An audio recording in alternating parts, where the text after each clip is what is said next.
Ah, hello again. Greetings again, dear. How have you been since last we talked? Oh, fairly well. Finally fixed something in my room, so I'm no longer getting cold air in here, so I can actually stay warm. That's fair. I usually just tough it out, to be perfectly honest. Yeah, no, I get sick easily, so I'm like, either I fix this window or I just get sick again. That's entirely fair. Mm. What about you, dear? You doing well? Uh, well, I mean, not. Yeah, I mean, things have happened, but things will get better. That's how I think about it. That's Oh, the best way to look at life. It's like it sucks right now, but that time just of like horrible time is not gonna last forever, kind of thing. yeah, and it's also what you make of it, kind of deal. Like, what was an example? I guess a good example is way back when I had a let's see, like way back when I used to be in the military, right? One of the things that we would learn is that like failure isn't the end. It's whether or not you stay down that determines whether or not it's an actual failure. You can always Yeah, get back up. You know, yeah. And it's a healthy way as long as you're not breaking your body. I mean, yeah, fair enough. So there's that. Uh, Mm-hmm. yeah, I didn't realize there was anything today until like 9 o'clock when I looked at the Discord and I was like, oh, there's something today. Yeah, I set up for it, but I got a little busy, so I couldn't start at 1-1. But I'm like, I'm still here, and at least from my understanding, it's going till around 3-ish. I believe it's still gonna be going. That's fair. Again, I'm not entirely sure. Uh, uh, So yeah, Yeah, I took a look at the questions. I was like, okay, I guess I'll get to those when we get there. Uh, yeah. It's all the Russian roulette in this at this point. yeah. Other than that, fine. I did actually finish a video essay script and I sent it to a friend of mine, and hopefully I don't have to make too many big edits to it because I hate video editing. That's fair, Like, but that's part of like what you have to got to do when you're on the internet. A lot of times, it's like fun. yeah, and plus, like, I don't want to use footage that has a very obvious watermark on it.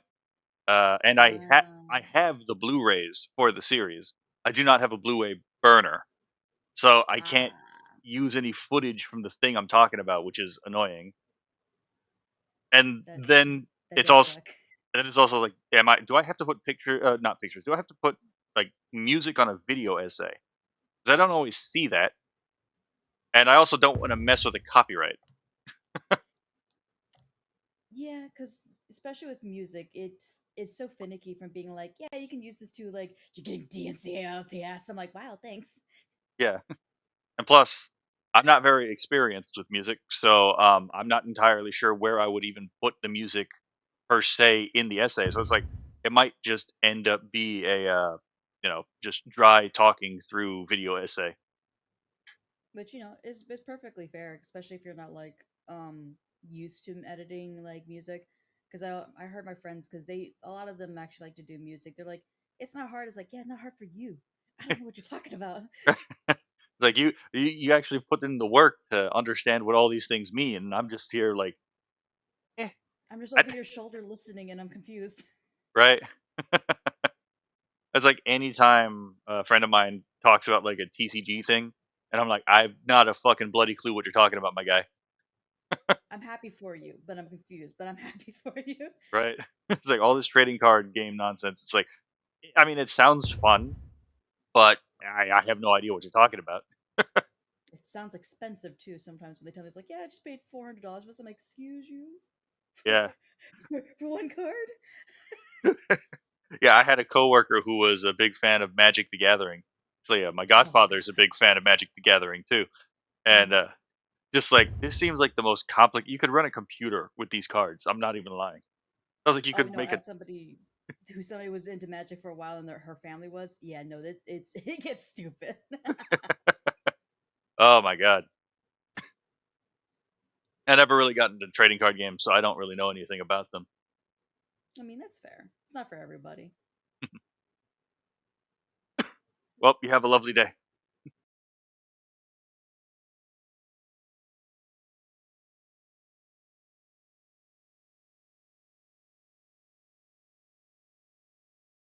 Ah, we go again. Fine by me. Ah, we It meet is again, again. dear. Ah, yeah. So sorry about being lower energy than the last few times. No, there's nothing wrong with that. I'm also a little bit low energy myself. Ah, well, since you heard about my day, how about yours? Well, woke up fighting my computer like normal. Fair. Because it was fighting with an update and it didn't want to update, and then it blue screened me, and then it turned off, and I'm like, I'm gonna give you a minute before I turn you back on. That can be a little Yeah. nightmarish. Yeah. Oh, yeah. Like everyone says they have a love hate relationship with the computer. No, it's just me and hate. Me and my computer just hate each other. I'll be in the middle of drawing and then she'll freeze on me, and I have to literally put my hands up like I'm being held hostage by like a gunpoint or something. Fair. Yeah, because I found out whenever I put my hands up, she actually starts working. I was like, wow, I'm actually being held hostage by my computer right now. Oh my god, I have a similar thing where my computer's like the actual login screen won't load, but as soon as I press Control Alt Delete, while it's refusing to give me my password option, it'll then allow me to put my password in. I'm like, I don't know what's going on here. At least you're holding the gun. I'm being held at the gun. I, uh, my, I don't think my computer would tempt me with the gun because that's always on my desk. you know what's fair? All I got is knives around me, and I don't think that'll work out too well. I was actually looking for my jackknife earlier, the Smith and Wesson one I have. It's a Mm. border guard, by the way. And I was like, "Where the fuck Ooh. did I put my knife?" And it was like it was under my Smugglana plush. Be careful. I think he's trying to do something over there. Right? I My mean, story gone wrong. out of all the out of because I have a couple of VTube plushes. I have Pikami, Honey Goblin. I have Pippa and Kirsha. It's like of all the ones I could have expected picking up the knife, I would have expected the Kirsha one. To be perfectly honest. It's so sad. I only know one of them. Honey Goblin's the only one I know because I like art. Ah, she's an absolute sweetheart. Oh yeah, I she every the times I can catch her streams, I'm like, God, I love the energy here. Oh God, it's crazy. I love it. yeah. Uh, yeah. Her streams are definitely interesting. I don't know what's going on with Carl, but Carl keeps flipping out at me for some reason. Fair. But Like the uh, Carl bot, like, oh, is that a surge? I think Gotta that's a love him. surge, We might see each other again. possibly. Well, take care. You too.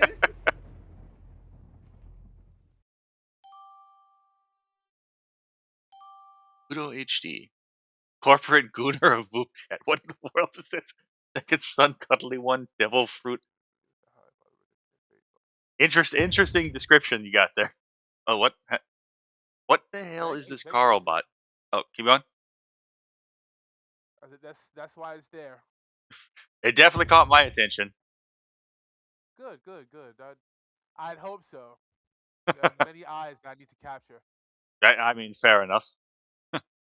I do love the image though. I'm not sure what's going on here, but it looks cool. Oh, no, it's just something I rigged up in Illustrator over the course of a couple of hours. Well, please tell me about this creative that you've created here. Oh, fair enough. Okay, so the design was literally just to capture like attention because I knew, for example, the multiple eyes would definitely catch people off guard. Okay, Uh, got me. the script on the dress is a script I invented for a fiction project. Actually, uh, I designed it under the same principles that like Korean Hangul was designed. So each symbol represents a particular method of sound generation in the human mouth. So once you learn how the system works, you can read it phonetically. Uh, Hmm. I don't remember what the exact word was, but I actually just wrote the Cantonese word for prototype on the dress because this whole avatar is a prototype. Um, Okay. Lore wise, the lore is that my character is an entity that used to live in the Divaloka, and when the Sky King turns his back on the Sky Father, I turn my back on the Sky King and I get cast out of the Devaloka, and now I wander across para-consistent stories, which is my bullshitting excuse for how if I interact with anyone, it has no lore implications. Oh goodness, is that how my story looks then? Oh no, my this character is specifically one of many iterations of my. I kind of got like sucked up into the multiverse fad. Mhm. So like my original OC is just like a character who's like normal in a world full of people with superpowers, and he ends up like his power just takes a lot longer to show, but it turns out that he can like interact with multiple like variations of himself in other universes. It Fair enough. focuses mainly on four specific ones, the first ones that he actually interacts with that are connected to him, but essentially he has infinite options to go to. This is one of the options. And this is just basically a guy in space, essentially. That makes sense. So it's like a cross-dimensional mind link. Yeah, something like that. Like I mean, he can technically like his power. The power he has over it is like first it is just a mental link where he can kind of like speak to them, and at some point he's able to like pull them into his universe. Like the That height of it is him being able to go into theirs as well, but there are dangers that I'm working on adding to the whole idea of him going into another multiverse. Like if uh, he died, he's the prime, so if he dies, then all of the other ones die at the same time. So it kind of creates a weird paradox. It's a work in progress. I mean, aren't all of our I'll sit projects? here. I mean, it's just more like I'll sit here like and talk with you about it, and then start working on it in the middle of the conversation, and that's unprofessional. So I mean, fair, but also I'm not exactly demanding professionalism. I'm not exactly a professional myself. That entire like true. that entire backstory I came up with, if you read the description, which is my VTuber lore, I came up with in maybe like 5 minutes. Ah, but what is this person's being's name? Oh, my account. I don't have a name for this particular being. It's just a cosmic otaku. Okay. I What keep going. do they are they male, female, other? Well, I drew female, but I do at some point, if I can, I do plan to have the ability to switch between the two, just Nice. for visual, just for the sake of like visual. What would you say? Variety. So it's Oh like, yeah, no, androgynous characters are pretty cool.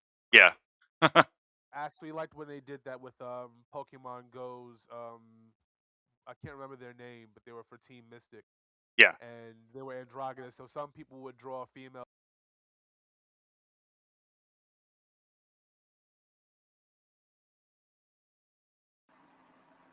Hello there. Hello. Isn't Rin Penrose? Sorry. I kind of only bear. That's not. Keep going. I'm not Rin. Sorry. You got the wrong person. No, I didn't say Rin. I saw Rin Penrose was on your list of interests. Yeah. Uh, Anyways, hi. How are you doing? Good. How about you? Um, pretty good. Pretty good.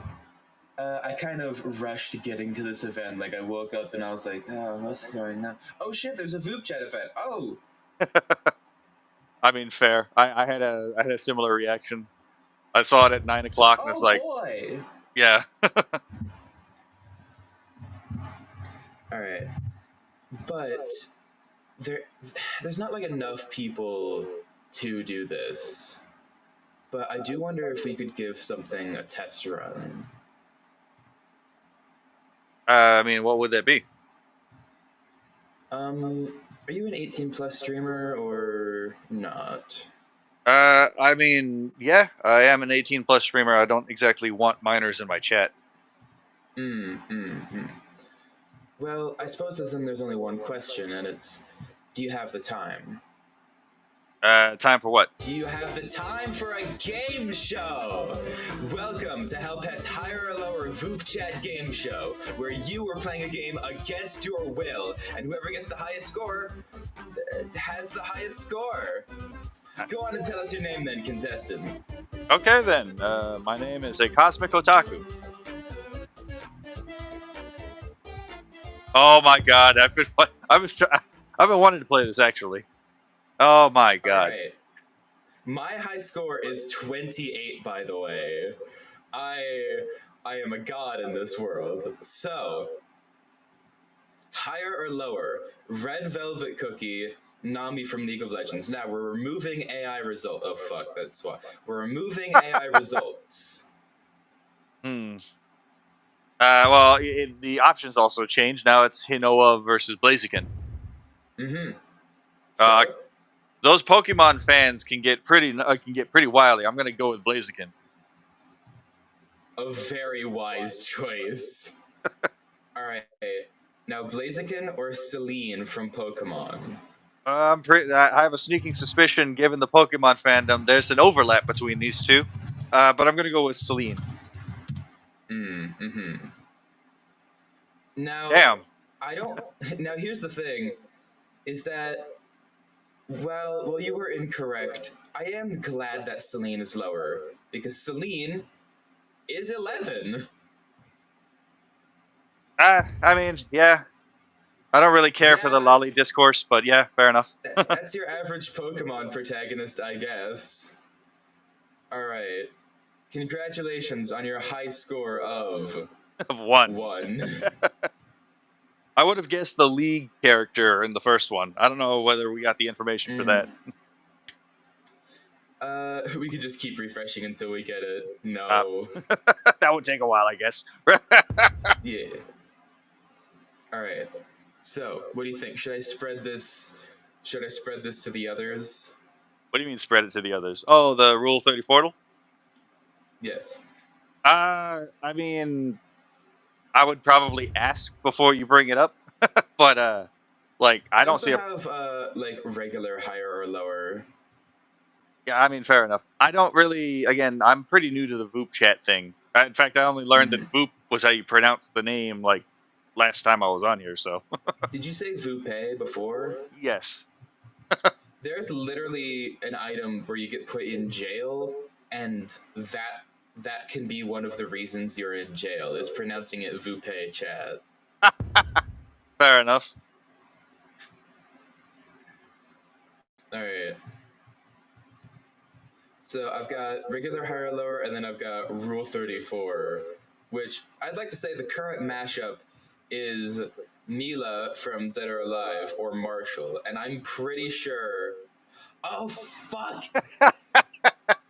It's Fair Rule enough. 34, I forgot. Okay, my brain was like, there's so much of the Animal Crossing characters. No, that's on E6. Yeah. Get your shit right. Get you burrow sites in check.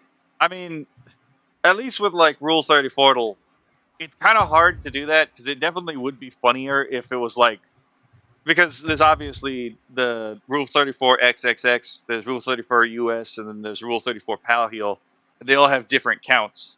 But then there's also, for example, all the Fallen in Danboru, which are the more weebish versions of those sites. So the count would be very, it's obvious the count is for that one specific website. But it would definitely be interesting if they could do that game for like all of them. Because I have a sneaking suspicion certain characters would be way higher in that game.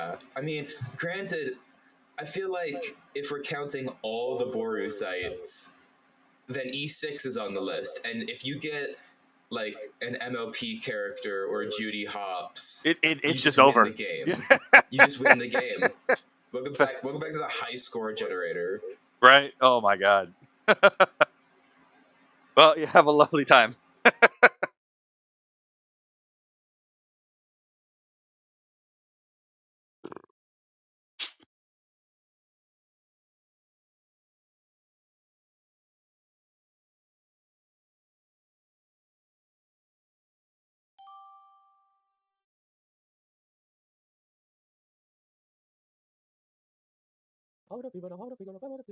Hello there. Hello. Hey. Hey. How you do? I'm doing well. How about you? I'm all right. I'm just vibing here, and glad that I don't have any work today, so I can just pop right on into this lovely, lovely event. That's So fair. I'm just vibing. Yeah. So tell me a bit about yourself. Well, I am Poke King 237, and as you know, I am I'm just vibing. I'm just a little guy. I just be playing games that I be recommended and all that, stuff that comes to mind if it does. But I'm Fair just enough. here. I'm just blah blah blah. Yeah. Understandable. How about you?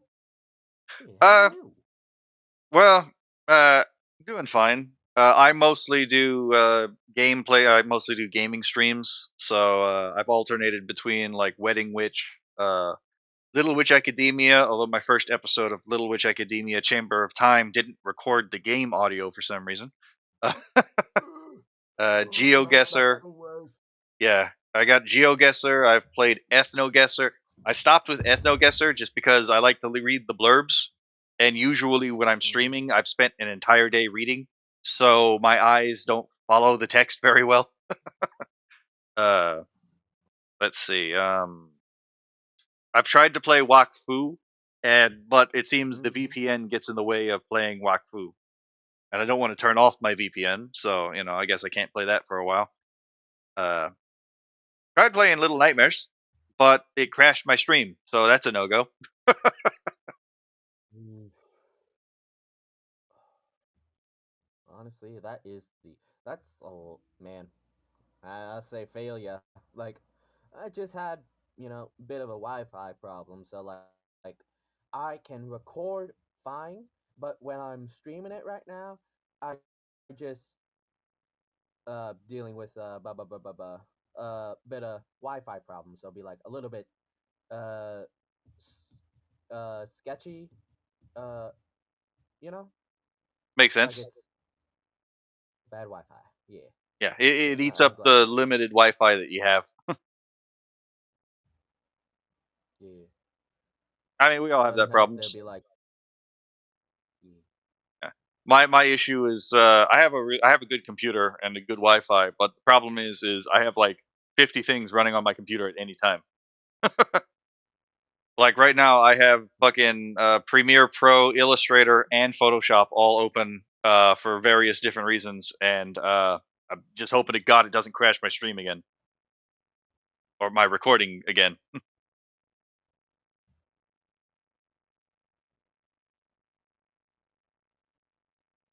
Ooh. Yeah, one day this computer is just gonna die, and it's gonna be from the amount of like processing abuse I've put the damn thing through.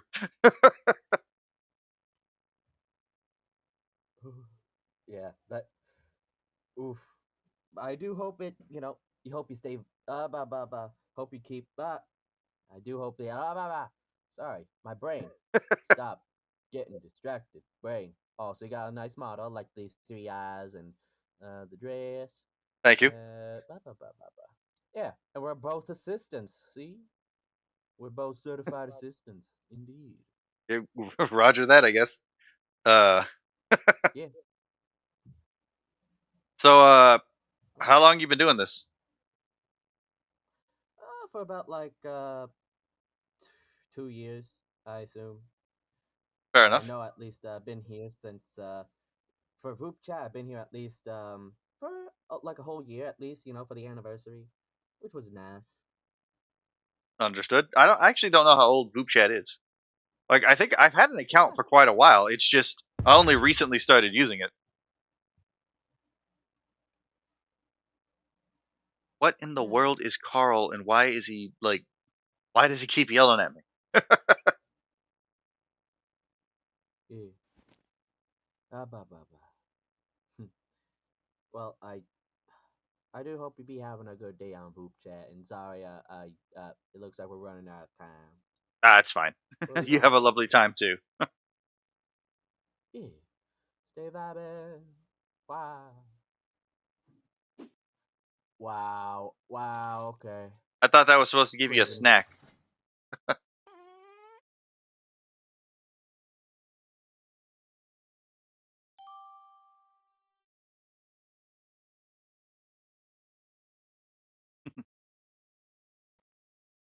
Ah, yes, the man of Hi the there. hour. How are you doing? Going good. I'm doing well. Yeah, I've never So, been. Oh, keep going. no, please. Yeah, I've never been to a Voop meeting before. I think this is like my fourth time on the platform. So, Yeah. uh, Well, welcome in. So as the folks at home know, I do an interview show, and I sort of just am here to catalog all of the different VTubers I meet on my travels. Would you like to introduce yourself? Kind of tell people who you are, what you do, and how long you've been doing it for? certainly. So, I am a cosmic otaku. I do primarily game streams, although I will probably be branching off into. I don't want to, but I probably have to do React content. Uh, Mm-hmm. and I do on Sundays. Often, I end up talking about recent events. So that there's that. Uh, let's Mm-hmm. see. How did I come up with my design? I'm a fan of panty and stocking, and I needed something that stands out as distinct but not overly distinct. Yeah, of course, of course. What's something that you love seeing in other VTubers' designs? Something that kind of like makes you sort of stop and take a closer look at things. As far as other VTuber designs, it kind of depends because each person is trying to do their own thing. So it's like if a model is beautiful, if it's like adorable, if it's cool, those kinds of things. Those are things that definitely like I appreciate in the model because it has a sense of like coherence of design, if you will. Mm-hmm. Like there's a very clear goal that it's reaching towards. Right. Yeah. Uh, keep going. Yeah, of course. Yeah, I guess that's definitely fair with that. I know you say you do mostly pardon me. You've been kind of thinking about pivoting your content to some more React based content. But what's something that you love doing about streaming the most? Like, what's the thing that keeps you going? Well, I just enjoy. Honestly, I do it because I have fun. To be perfectly honest, so it's like, Totally fair. especially when it's like a game thing. I'm just usually having fun playing the game anyway. So if someone pops in and starts viewing, it's like, oh, that's just more things for me to pay attention to while I'm having fun. So it's like, Mm-hmm. there's that. As far as like the because I have done React content before, I just don't like doing React content. Uh, Yeah. what usually gets me there is if I have something I can actually talk about. So I reacted to one unique Namosaurus video, for example, and I didn't exactly have much to put in because it was just generally correct in most of the video. So I didn't exactly Sure. have much to say because, like, what the hell was I supposed to add? Mm-hmm. On the other hand, some other videos where it's like, all right, there's actually a lot of content I can put in here that is not in the original video because I actually have a wealth of knowledge on a number of fields. So it's like Right. if there's Yeah. something I can actually add to it, then it's like, yeah, I don't mind doing those reactions. Uh, but yeah, Hmm. I Hmm. I just don't want to step on anyone's toes copyright wise. Yeah, that's fair. Is there anything you wish you could do more of? Like anything that perhaps you don't have the means to do it right now, perhaps you don't have the time to do it right now. Anything that's kind of that you'd really want to do with streaming, but you just don't have the opportunity to do it. Um, I mean, to be perfectly honest, as far as like if I could do something, if I could do more with streaming, uh, that's a good question. I would enjoy being able to collaborate with people more often. I have collaborated with people who are not VTubers. I rigged their, actually, like, made their PNGs for them. Uh, Mm-hmm. that was mostly for like React content. When we were analyzing something and adding something to something we were watching, or for like event commentary. But other than Mm-hmm. that, I would like to be able to interact with people just more often. To be perfectly honest, just Yeah, that's because fair. it's easier to be more entertaining when you can bounce off of people. Exactly. Yeah. Yeah, I totally agree. I think it has been very rewarding to be able to have a format where I can react to people more frequently. But yeah, what would you say is your least favorite part about streaming? Uh, Ah, as far as like the least favorite part about streaming, I do not look forward to video editing in any way, shape, or form. So any stream I have, for the yeah. most part, unless it has to be broken down, is just uploaded in VOD form. Uh, Hmm. because because I'm not a video editor. I like Yeah. vectoring. I like illustrating. I don't particularly like video editing. I actually just finished a script for a video essay on Darling in the Franks, and I sent it in to a Hmm. friend of mine, and he's going to get back on me whether or not there's anything I have to like that I have to change. But I couldn't do very much video editing there because I don't have a Blu-ray player ripper, and I don't want to use like footage that has a watermark on it. Uh, Yeah, totally fair. so and I'm not again. I don't particularly like video editing. I don't like recording multiple times over and over and over again. So that's Yeah. the kind of thing that I least enjoy about streaming is that. Yeah, that sort of necessity to do it. Yeah, you're Yeah. not alone in that. Jesus Christ. You're not alone in that particular affliction. Um, let me see. Let me see. Let me see. Do you have any Oshis in the VTuber community? Like, what's sort of your yeah? Do you like who are your favorites? Oh, as far as favorites go, if we're not sticking to an Oshi per se, my favorites would definitely be like my Oshi would be Koki Saparana. Uh, Mm-hmm. uh, I'm definitely working for that C word pass. But anyway, uh, what the C word pass is apparently cute. I don't understand why that's such an issue with that community, but you know. Yeah. There's also Honey Goblin. I used to watch quite a lot, but I don't get the opportunity to watch her very often. I quite enjoyed Sigrid and Bird. Uh, I Yeah. Okay. I know Hakos Bells. I know of Hakos Bells from shorts, but I haven't Yeah. yet found anything that she was involved in that I didn't find really entertaining. Hmm. Yeah, that's totally fair.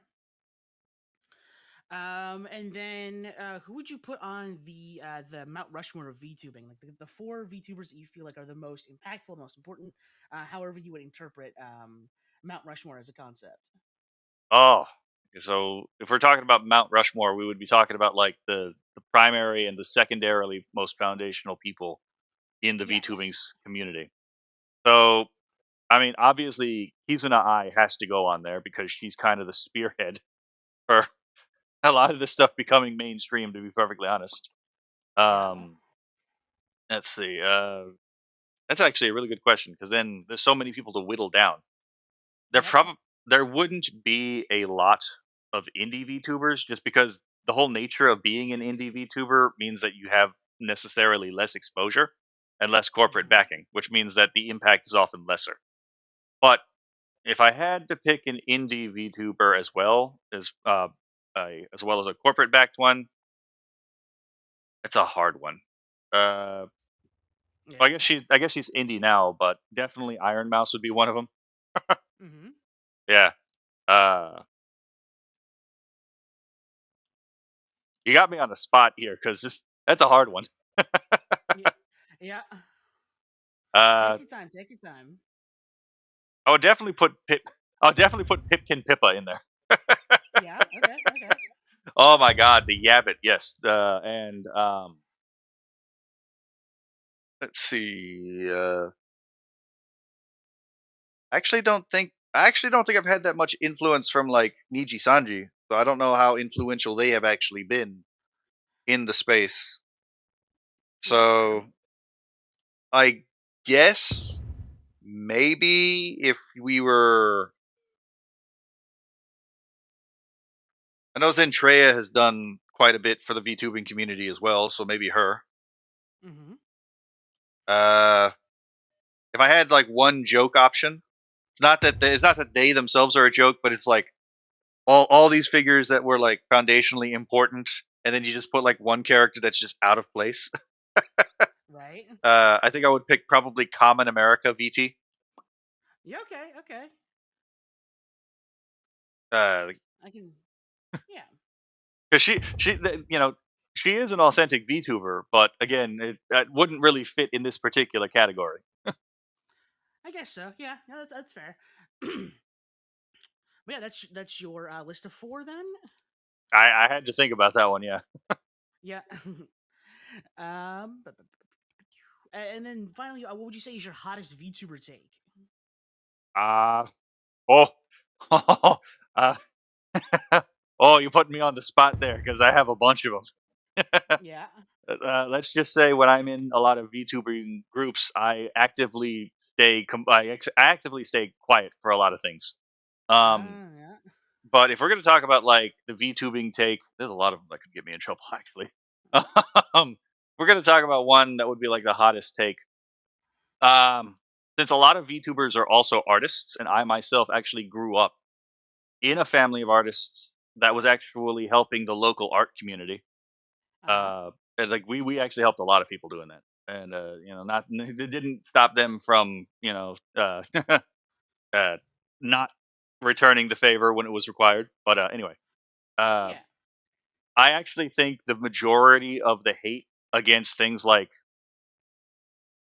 AI art, NFTs, crypto, specifically Monero, and 3D printing is mostly nonsensical. I don't think you have Mm, to be a transhumanist to support these things. And I don't think you have to be a Luddite and completely unsupport these things. I think that they very clearly do have a place. And I'll give you an example. mm-hmm. I draw, and actually, one of my favorite things to draw are hands. I actually like drawing difficult subjects. But when Yeah. I found out about like these AI art programs, my first thing was like, all right, let me put my own art in there and see what it can do. Like, oh, this is a Mm-hmm. nifty tool. Like, if it gets better, I could see it doing the coloring aspect because I'm colorblind. There are certain colors I cannot see, and I don't have the Mm-hmm. money to pay a human being to do my coloring for me. In fact, you'll notice these are very primary, bold colors because I can't see some of the hues required to be more specific. So, Mm-hmm. if I could get an AI that was trained very specifically for like coloring, I would very much like to be able to use that without people jumping down my throat as if I'm stealing other people's art. Doesn't help Mm-hmm. that, like, again, most VTubers don't actually understand any of this technology either. Like, if it was really stealing people's art and storing all of these files into the program, we would be talking about things that are terabytes of data. When it's like, no, most of these are gigabyte programs. Like Mm-hmm. these, there's literally not enough space in the program to hold all of the art that's supposedly stolen. And to be perfectly honest, that's how everyone learns how to draw anyway. Every single one of us as artists have looked at someone else's style, replicated that style to figure out how it works. And what we're doing is we're breaking it down into a series of weights in our brain, and we're doing the exact same kind of computational breakdown that the AI is designed to do. Just that we're better at doing that, at least in terms of being more effective and proficient at doing it, not in terms of speed, because we have an embodied existence. We actually live in a 3D space, so we understand these things more intuitively than an AI does, because an AI doesn't have Mm-hmm. any experience in an embodied life. That's why it sometimes has difficulties with these stuff. And the harshness at which real artists who are innocent, who get caught up being accused of this stuff and their reputation's almost ruined, kind of, I think, proves the point that I've been making, which is that a lot of this stuff is not actually nearly as bad as people think it is, and the witch Mm-hmm. hunting does need to stop. That would be my hottest Mm-hmm. take, probably. Yeah, I definitely can see your perspective on things with that. I think it's certainly an interesting way of looking at it with the more like tool aspect of it and less of like the out and out like replacement or like just abolishment of it. So yeah, definitely interesting. Um, so those were all of my structured questions, and as is tradition on my show, I like to hand over the proverbial interviewer mic to my guest to allow them to ask me any questions they might have for me. Oh, fair enough. Um, well, I guess I wasn't expecting for this because this is the first time I've ever been on the show or seen it. Yeah. Uh, well, I guess if I'm getting the opportunity to ask questions, I guess the first question I should ask is, what advice would you give to newer, smaller VTubers? Bit of a self-serving question, but No, I get it. I get it. I think the from what I've sort of learned in my experiences and what I've gathered from people is a lot of it is just sort of the ideas of like both just doing it and also like continuing with it. So, for instance, one of my very good friend, Best Brit, he suggested that when you start out and like everybody else who starts out with you, after like a week, that number is going to get lower, and then like as like subsequent weeks, that number gets lower and lower. So long as you just continue to like make content and like continue to exist in the space, you are going to continue like separating yourself from like the chaff, so to speak. Not anything against these people, it's more just that, like, you are continuing where they're not. And then the second bit of advice is just doing it, which is if you want to reach out to people, just like go for it. Because that's how I got like most of my guests on my show at first.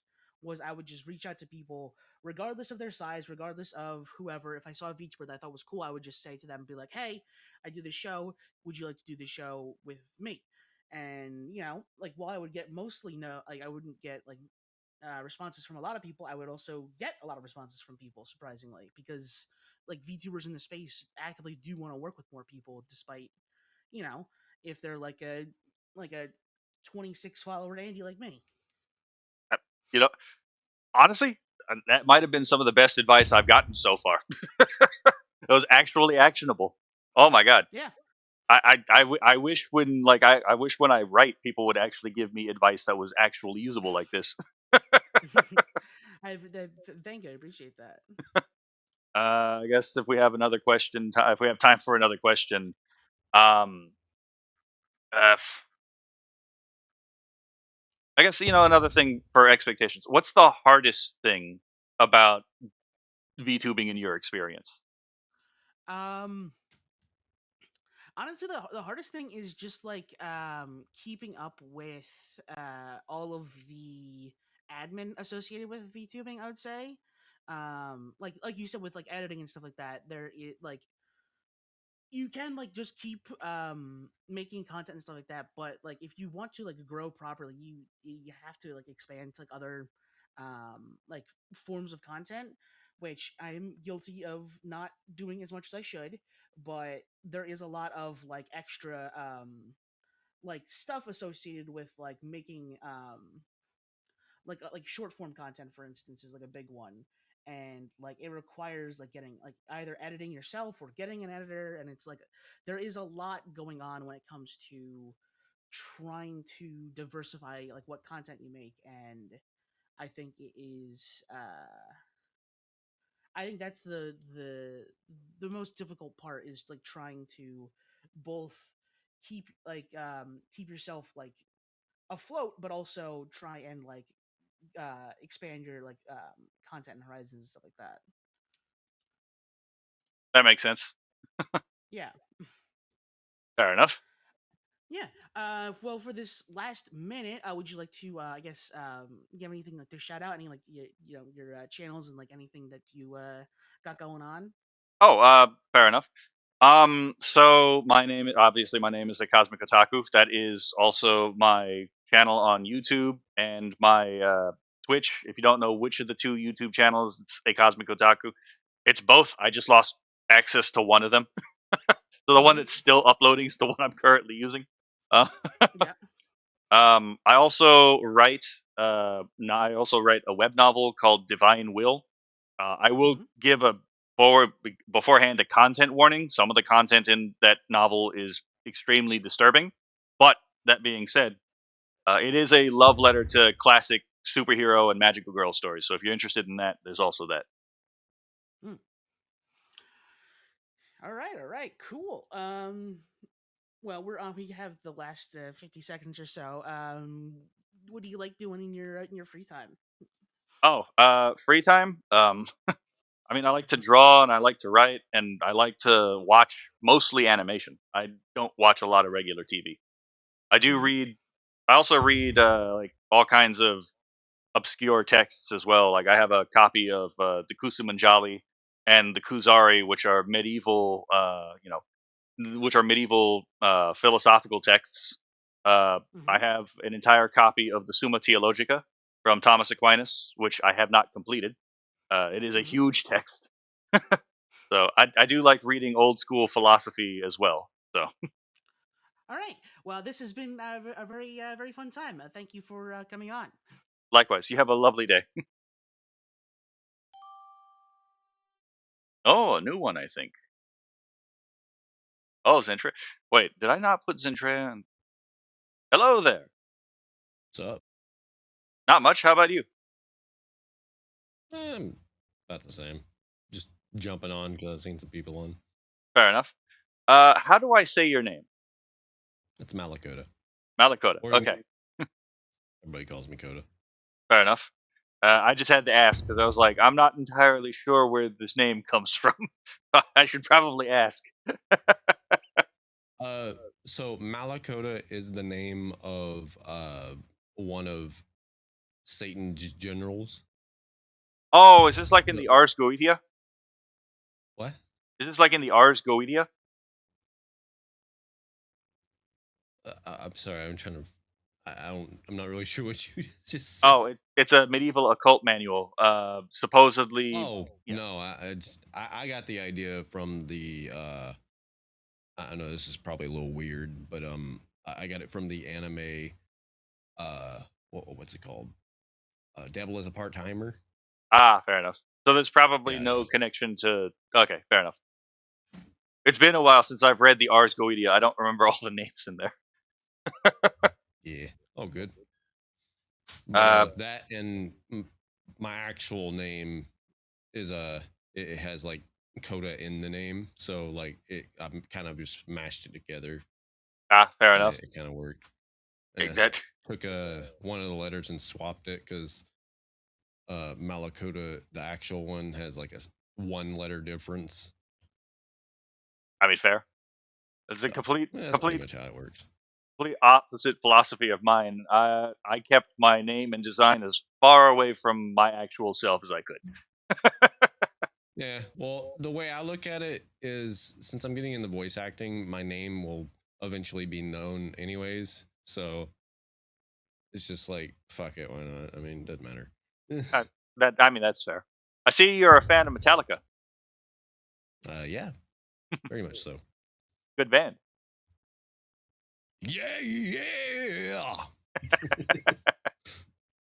So you said you were going into voice acting. Is there any particular? If there was I have to think about it now. If there was any particular project that you would like to work on, would you rather work on like what medium are you looking for? Video games? You looking for Anime, video games. I mean, it doesn't matter. Okay, fair enough. If there was I'm already voicing in one video game. oh nice, which one?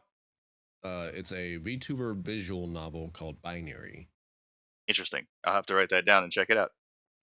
Fifi will be in it. I think Kitty McPancakes.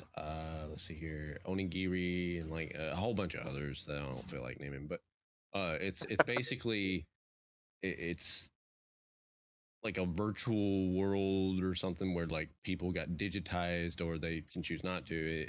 I can't really say too much other than that. But there's a fair enough. demo on Steam right now. But I'm not gonna be in the demo because it's a short thing to show the gameplay style. But I will be in the main game as one of the main characters in the story routes.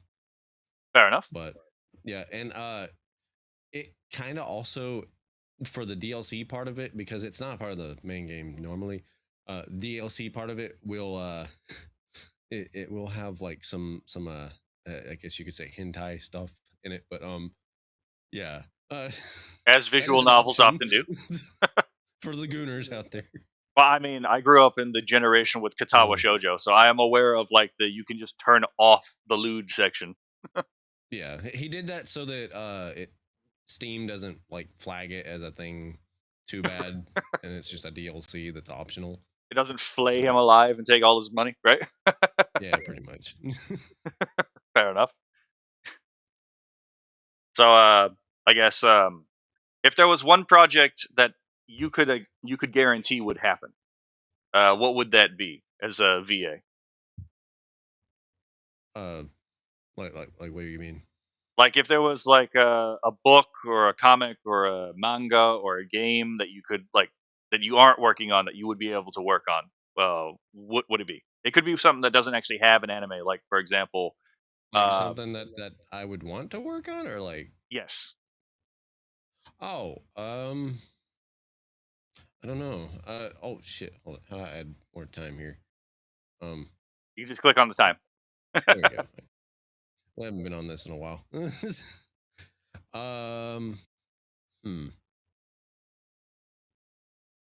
If they redid the original Yu-Gi-Oh, or if they redid or did another Dragon Ball Z or Dragon Ball series or whatever, or I don't know, just something with like a gritty character or something goofy, really. Fair enough. I would want to like that. Understandable. I actually didn't really watch Yu-Gi-Oh growing up, to be perfectly honest. Oh, really? Yeah. So like all of my all of my Yu-Gi-Oh lore has been fairly recently dumped on me by some friends of mine who are about my same age who actually did watch Yu-Gi-Oh. Fair enough. I did find the juxtaposition between how just like sweet a bean Yugi is versus the way he actually dresses and styles his hair. It's I like know, right? how absolutely misleading. I mean that's kind of sometimes the case in real life too. That is true. Yeah. I mean, obviously, like the way you style yourself does tell people about you a little bit, but not as much as people sometimes think it does. Never judge a book by its cover. Well, I mean, that's a bad line because that's the whole point of a book. That's the whole point of a book cover, so you can judge it as interesting. But I do get I get the point. There Yeah, are some books out there that have some flashy covers, and it turns out the book's shitty. that is true. That is definitely true. And there's also the other way Yeah. around, where it's like it's a good book, but the cover definitely could have used some work. Yeah. What was the name of that Japanese novel? There's like 10 editions, but like it oh wait, it's something about the 8 dogs, but the dogs are the characters, not actual dogs. And the artist who actually designed the cover didn't bother reading the book. So he just every cover was just dogs. That's funny. Oh my god. There's Bruh. there's all kinds of like really funny examples out there like that. Yeah. That's pretty great. But yeah. Oh god. Sorry, I'm still laughing at the dog thing. Oh, good.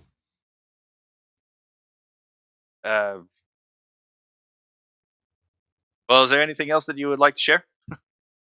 I don't know. I kind of just like woke up. I mean, that's entirely fair. So I just figured I'd jump on here because I seen people just to see what was going on. Really. Understandable. Well, it looks like our time is up. You have a lovely time. Yeah, you too. Nice to meet you. Likewise.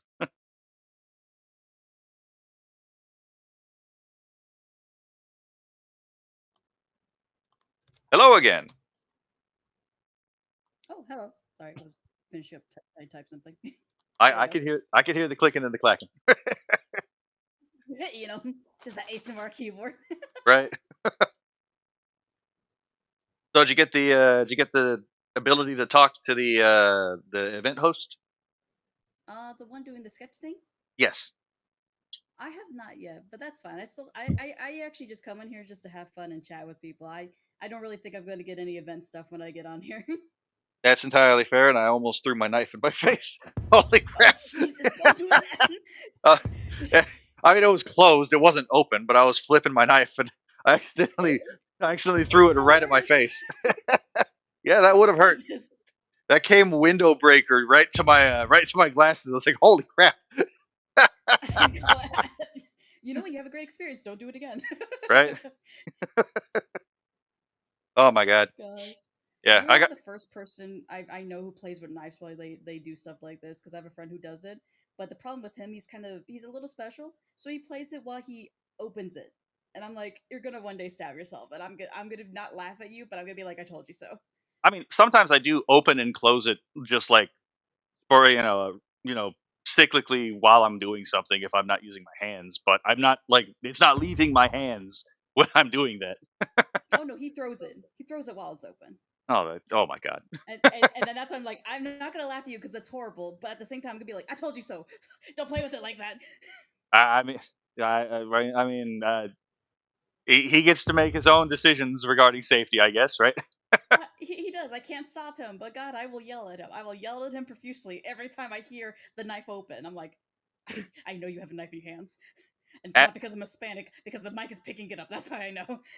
Understandable, to be perfectly honest. Ah, yeah. The only thing, oh my god, the only thing that was remotely dangerous that people ended up getting on me about that I do was probably I used to ride I used to ride a motorized scooter. Uh, Ah. almost died multiple times riding the thing. Yeah. It turns out people don't exactly pay attention to scooters on the road, like at all. So I almost got sideswiped by a car at 60 miles an hour. That would have probably killed me.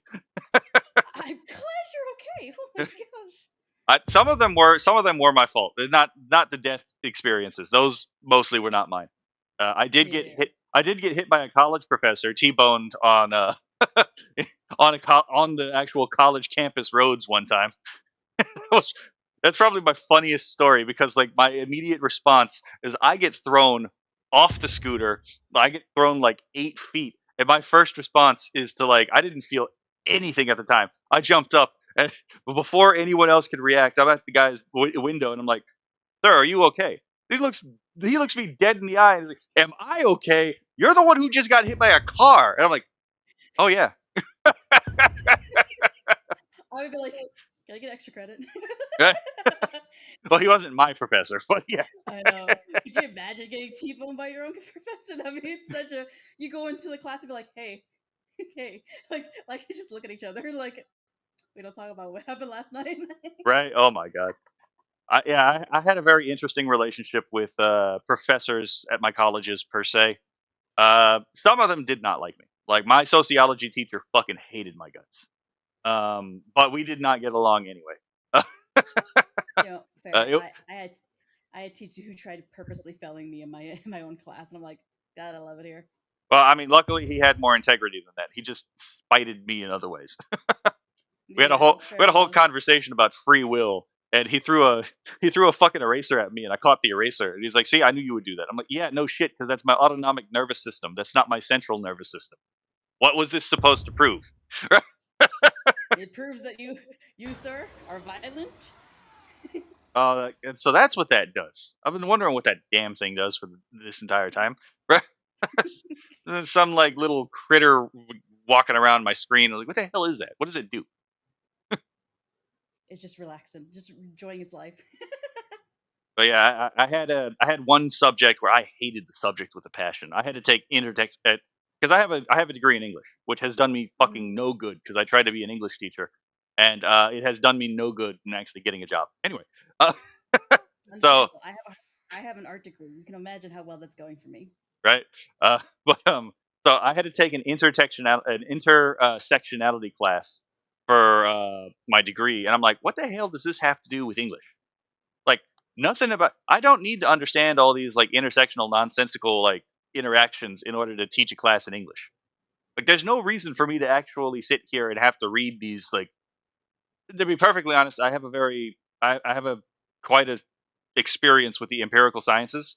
This non-empirical nonsense, and my teacher in that class was like, "Huh." Like, I consistently got like a 95 in that course. Like, I was acing it. Which was so bizarre because like I was pretty out the gate honest. It's like, look, man, I don't really think this is at all relevant to what I'm doing, but I'm still going to do it. Right? It's still a prerequisite, but I don't think this is any bearing on what I'm actually going to do. And you know what's funny? It actually does. It actually did because I think we talked maybe like 2 times ago where I do like event commentary, like on Sundays where I'll like talk about something that's happened in the news. And I end up talking about intersectionality fairly often because it does pop up in place to place in the news. But it's not from the I like intersectionality position. It's more of the this is what's actually going on position. Like I actually had to study this before. If we strip away the bullshit and all the technical jargon, this is what actually is going on. and this is why I can't stand it. Why is it always a surge? Oh my god, right? Well, you have a lovely time.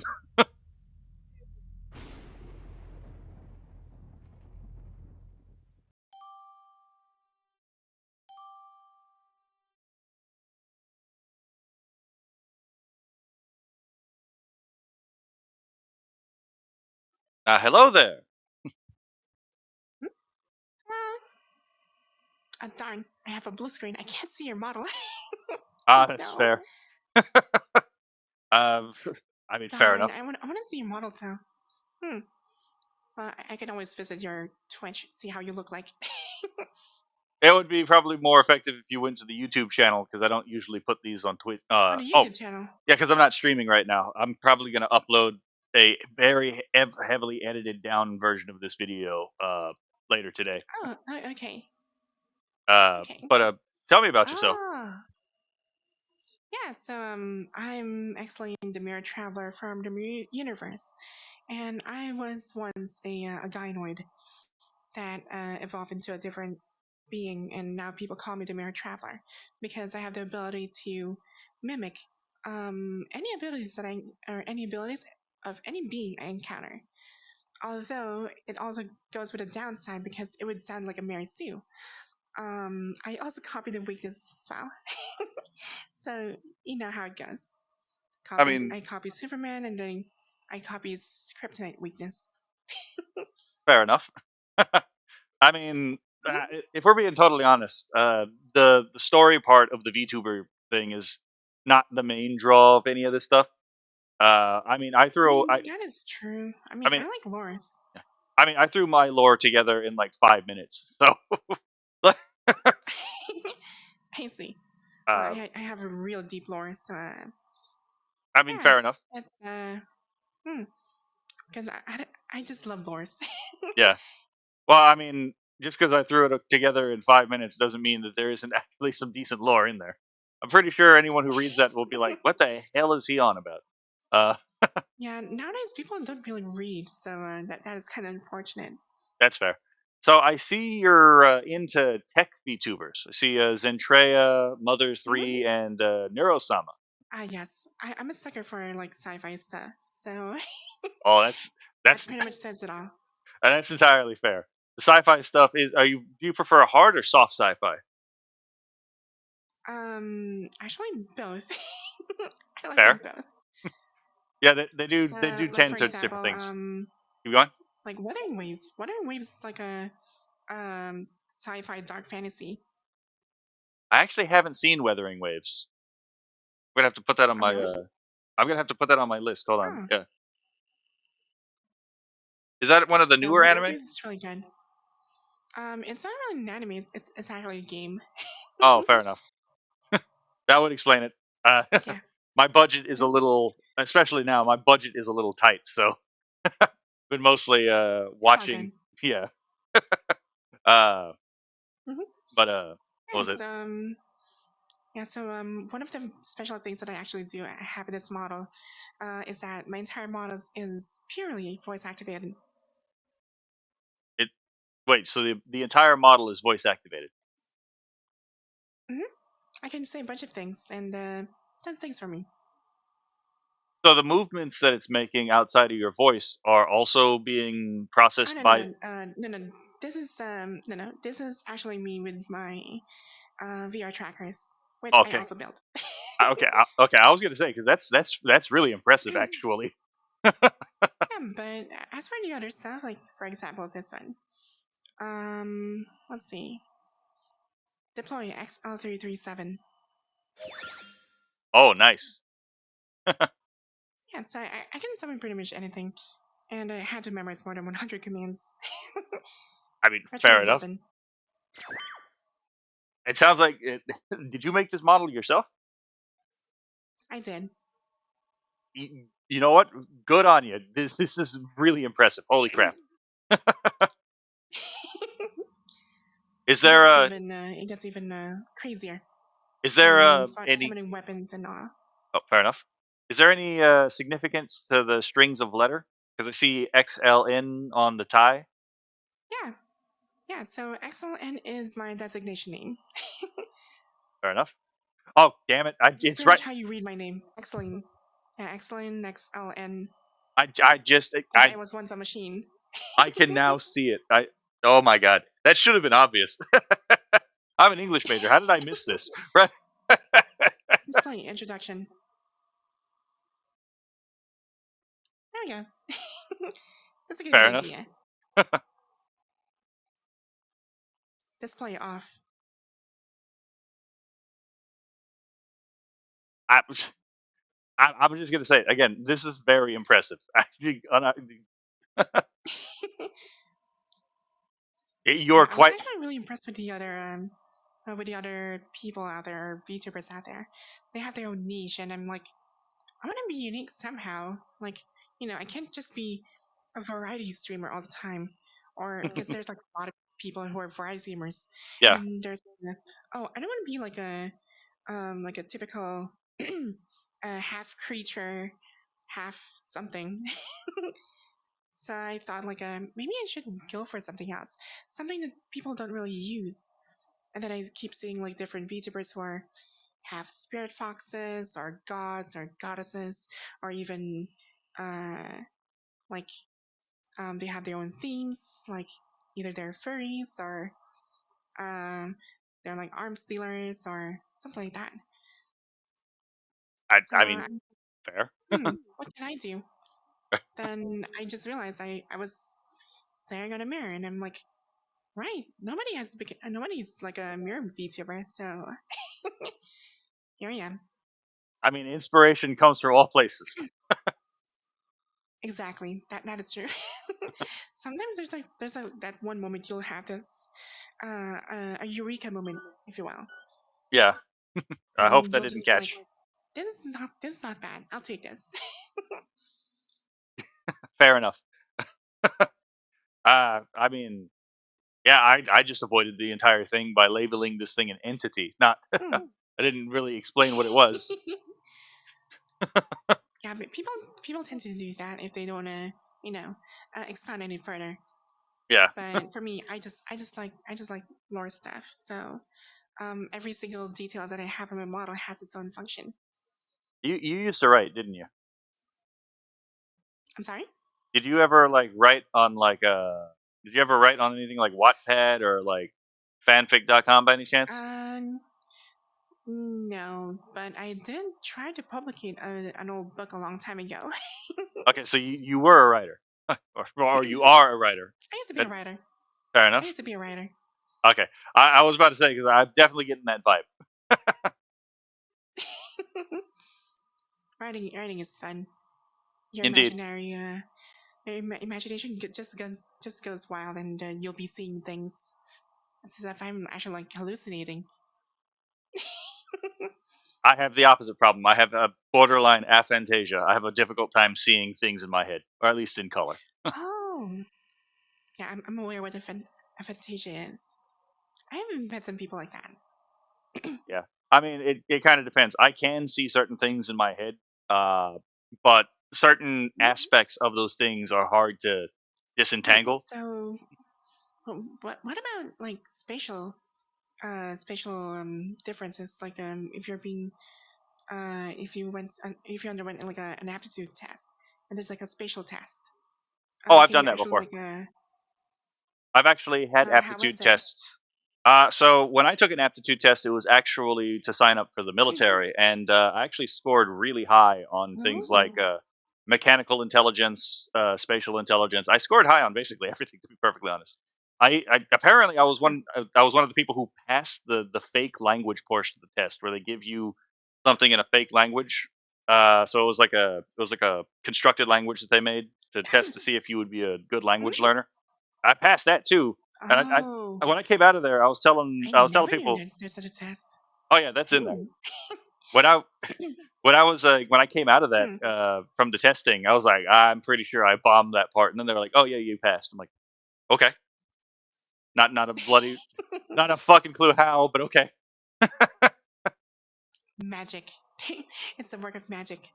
Yeah. I always say like if there's anything that's unexplained, you consider it as magic.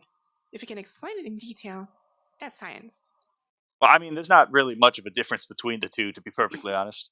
I mean, as I Why explained to not? as I The only explained to difference is that discoverability. yeah, I mean, like I was explaining to a friend of mine because we disagree on a lot of things, and we talk about a lot of things that we disagree on, and we were talking about, for example, AI generation. Hmm. And one thing I pointed out is like, Ah. look, man, if a wizard like moves his hands and he says "Advada Kedavra," like, no, that's the Harry Potter thing. Abracadabra, literally, I make with my hands, and out of formless chaos comes form. That would be impressive. But all he's doing is he's prompting Hmm. nature around him through a pre-structured program that he is aware of how to use. But when a person does it nowadays, and they prompt something specifically designed to denoise, literally make form out of chaos, then it suddenly has no intrinsic value. And I'm like, this is literally magic. This is literally no different than wizards of old, bless you, like making something out of, unrefined material. Hmm. The only difference is it's now Hmm. easier to do that because it's moved from, again, the manipulation of sense perception, which is how magic actually works, to the manipulation of bits Mhm. on in a computer. It's just been democratized.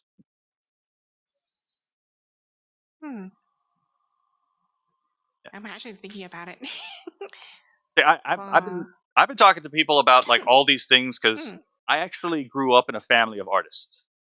So my entire life, I've been Mhm. surrounded by artists. And one thing I can tell you about artists is don't listen to them on morals. I'm going to be perfectly honest. Uh, artists should not be given. Most artists do not have any ground to be telling anyone about right and wrong. Just going to be perfectly honest. Like we used to host local events to showcase local artists, and their art is good. That doesn't mean that they have any understanding about the world Mhm. around them. And one of the things that as time went by, I kind of realized that a lot of the stuff the Hmm. mainstream art community believes is just factually wrong. It's like the whole thing where it's like, you copied my style. Well, first of all, you don't own a style.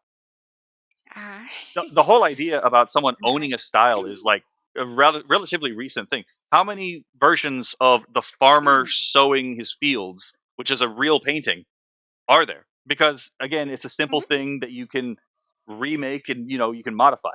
Like you can repurpose. So I actually don't agree with like intellectual property law. I actually think it has hurt the artistic communities of any place that they actually take root in. Hmm.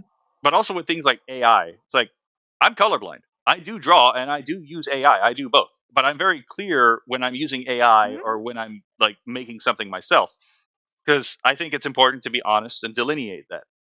But I'm colorblind and I don't have the money to hire a Hmm. colorist, which is why I stick with line work. I can use an AI. Hmm. And I have done this before. I've put my own work into the AI to see what it can do, and I'm like, look, if this gets better, Yeah. one day I might be able to use an AI to color my And work. there's like a huge controversy regarding AI, and at least in my opinion, for example, if you have your personal coded AI, just an example, Okay. and then you fed the AI with all of your only your work, nothing else, just your work. So you keep putting your stuff and keep feeding that AI with all of your work, and then later on, it started to generate art based on your work per se. So is that still morally fine, or is it like people will still don't like people will won't like it? Okay. But then So again, it's not necessarily stealing, so yeah. it should be fine. So the thing with the art community is, again, their reasoning is largely based off the idea of intellectual property. And this does have Hmm. certain extensions into the cultural sphere about like which culture invented certain ideas, which is a stupid argument to have because it shouldn't be possible to own ideas like this, to be perfectly honest. Like the whole way Disney, for example, got big was they used public domain ideas that they didn't own, and somehow they own these ideas now Hmm. instead of the specific instantiations of these ideas. So, Yes, speaking of Disney, I'm kind of sad in their recent movies. yeah, It's fair not enough. as good as before. Yeah, they definitely have Like fallen. Yeah, Pixar actually like has better stuff, I guess, or rather DreamWorks. Those two are actually like fine, but Disney not so good anymore. I mean, they ruined Star Wars, they ruined Frozen, they also ruined like a couple of things, Yeah, and yeah, it's. I mean, there's like that moment where it is better off not to touch these things anymore and like no sequels and leave it as it is. But no, they started recycling things, like putting, let's say, Lion King, like the old animation. Now they have like a freaking 4K version of it. And then there's what else? They also tried Snow White, where everything just, just it just nosedived. Um, I and mean, then I had there's to watch that movie for work. well, Yeah, Aladdin is somewhat okay. I mean, Aladdin is somewhat okay, although Will Smith is as the genie kind of looks.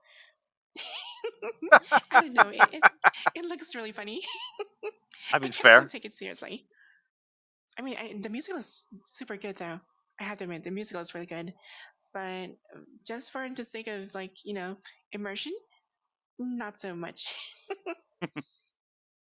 I mean, fair. But again, it's that whole idea of like, if IP wasn't a thing, then people could Hmm. actually make good sequels to these products because there wouldn't be someone Yeah. tyrannically lording over these ideas. Hmm. And it's like That's true. I don't have to go to anyone for the copyright on, for example, the Titanomachi. If I want to make a story based on the Titanomachi, I can. If I want to make a Hmm. story on Beauty and the Beast, though, I have to be really fucking careful how I tell Right. that Beauty and the story, Beast. Hmm. right? But yeah, so like that's one area where it's like, and part of it is that whole over obsession with the message, and I'm like, I don't care about the message. Is the art good, Hmm. right? Like, if your art's not good, why would I care about your That message? is true. So Hmm. like, maybe you have Yeah, something good to that is say, true but though. yeah. Hmm.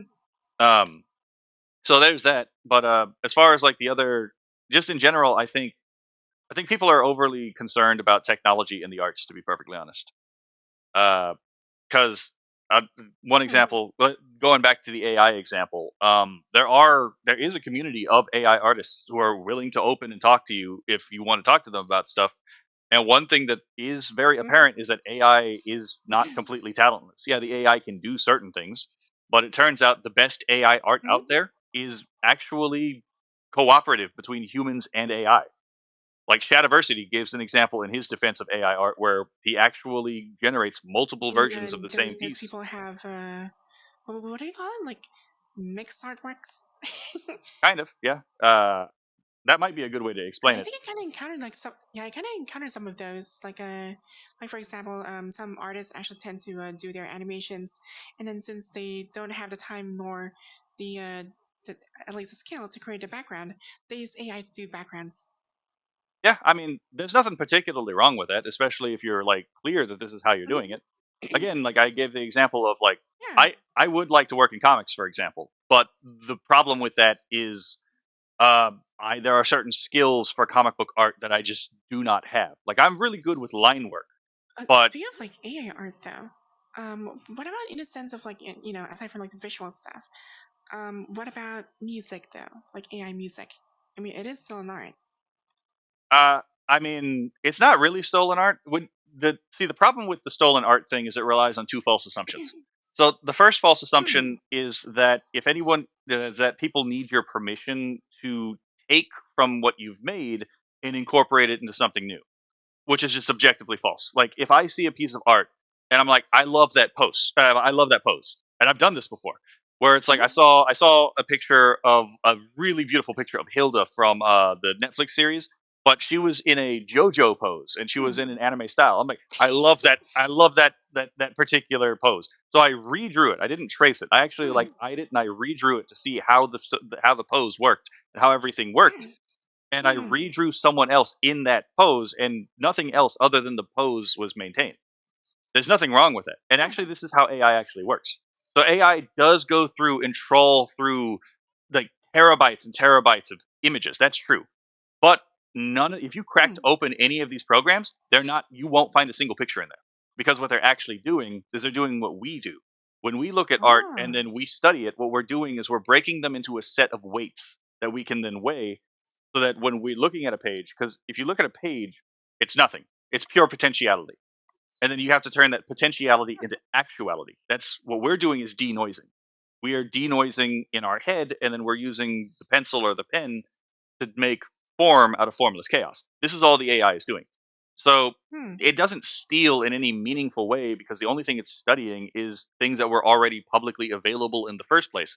And I could do the exact same thing. I could literally look at someone else's art, take different pieces, and I've done this before when I was learning how to draw. One of the things I would do is I was look at different pieces, and then I would composite them together myself, not in Photoshop, but I would literally take one piece in my head and smash it together with another to create a composite, and that would be the piece that I made. Logically speaking, it does pretty much sound the same, because only it has like a more efficient way of doing it. It's not that it's more efficient per se, because we are actually still more efficient in certain areas of art than the AI is. And the reason that is true, because it doesn't have any sense of creativity of sorts. We only have those things. AI just piled them together. Well, the thing with the AI is the AI has a couple of limitations. So the main limitation it has is it doesn't have a body. And people take that for granted, that the fact that we have a body, we have an intuitive understanding of three-dimensional space, gives us an understanding of the world around us and the things in our world that an AI, which is just looking at raw data, can't necessarily intuit. So, yeah, sure, there are things that human beings can do much better than the AI, and there are things that the AI can do much better than the human. But the AI does things better than humans only insofar as it learns faster, because its processing power is based off of circuitry, whereas our processing power is based off of neurons, which are slower than the circuits. If we thought at the same speed of an AI, we could learn just as fast. But yeah, so it's like I don't really buy. Oh, keep going. I don't know, I was saying like, dang, you know a lot about these things. Well, I've had to defend myself in conversation about like why I'm not, because I'm not a transhumanist. Let's be clear. I don't believe in transhumanism, and I actually think transhumanism is a religion, to be perfectly honest. I am very well aware of like the roots of transhumanist thought in people like Teilhard de Chardin, the Catholic philosopher who coined the idea of the omega point, which is basically just the singularity. I'm not a transhumanist. I don't buy into that crypto religious idea. But I'm also not a Luddite. I don't think that new technology is going to necessarily displace us. For example, the photograph did not displace oil painters. There's not a single technology you can think of that can do the job of an artist that has actually destroyed that particular field, because there will always be a desire for human-made work. What the technology does is it allows us to make the product of human ingenuity faster and more precisely. This is actually why, again, there's a big thing in the art community against 3D printing. But it's like, look, if you design something and then you 3D print it, I don't really, like, personally, me, I don't really give a shit if you made it, or if it's like a publicly available thing and you can produce it. That's fine, because I'm not necessarily looking for a particular person's work. I'm looking for something to concrete, because I believe art concretizes a metaphysic. You know, so that's what I'm looking for. I'm looking for the end product. I don't really give a shit about the process. When we focus on the process, we end up oftentimes turning art into something abstract that can't really be evaluated in what it is, only in what it could be, and that just makes art into nothing.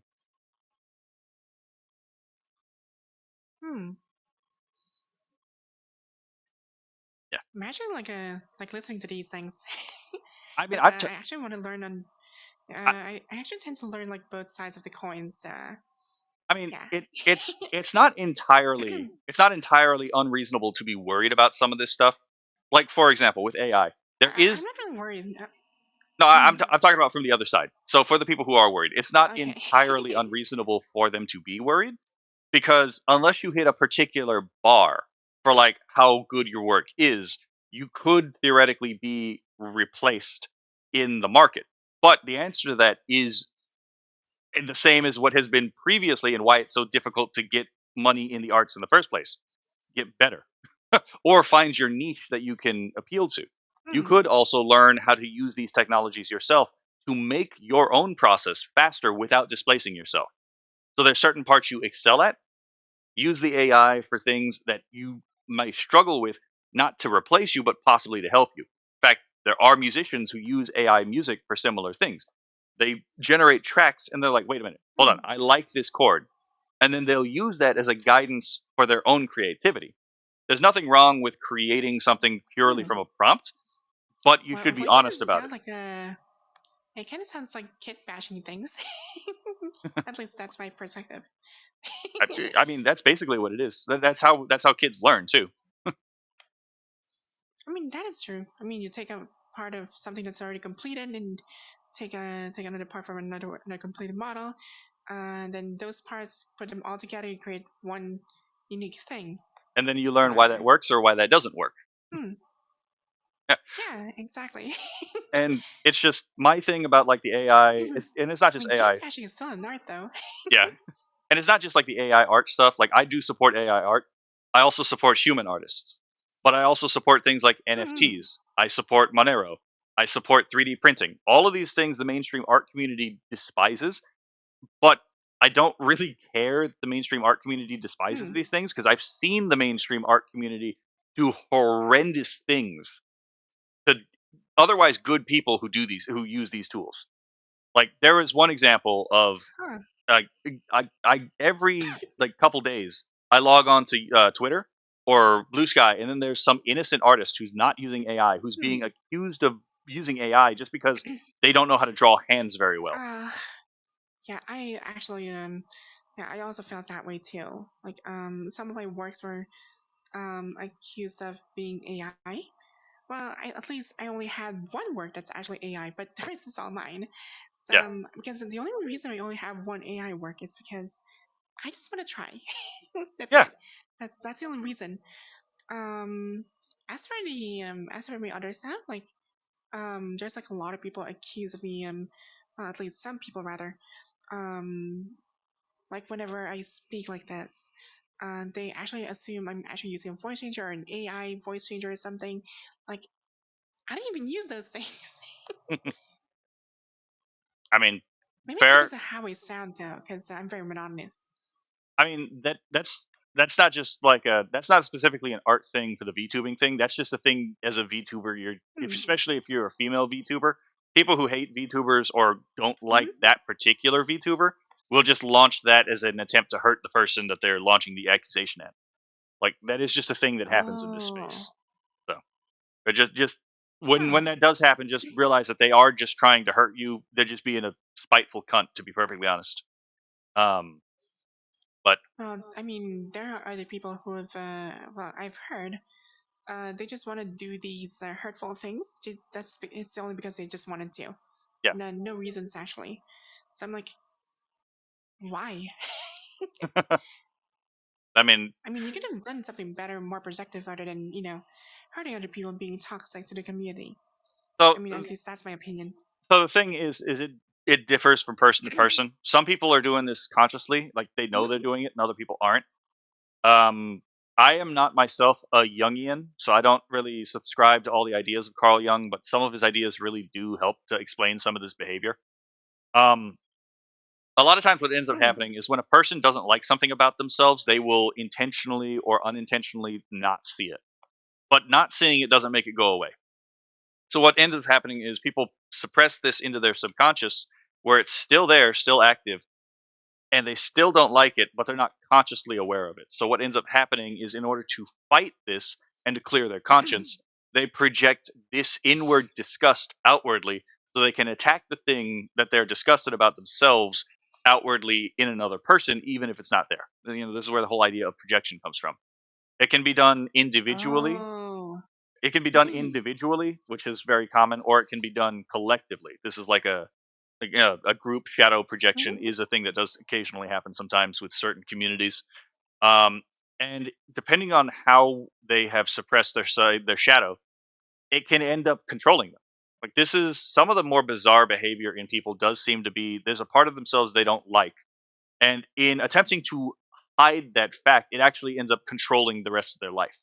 And in Jungian psychology, we call this shadow possession. I have never been in a conversation like this for quite some time. Fair I enough. find it very intriguing. I do like to yap, and I do have a lot of really. Oh wait, okay, that I did do the right thing then. I do have a lot of technical knowledge on a lot of fields. I'm not an expert in anything, but I am a jack of all trades. Like if you want to, Well, consider yourself meeting a fellow jack of all trades as well. fair enough. I'm also well, I'd rather consider myself as a multi-potentialite, not just a jack of all trades. I mean, yeah. I don't really use any of this information myself outside of like writing or conversations.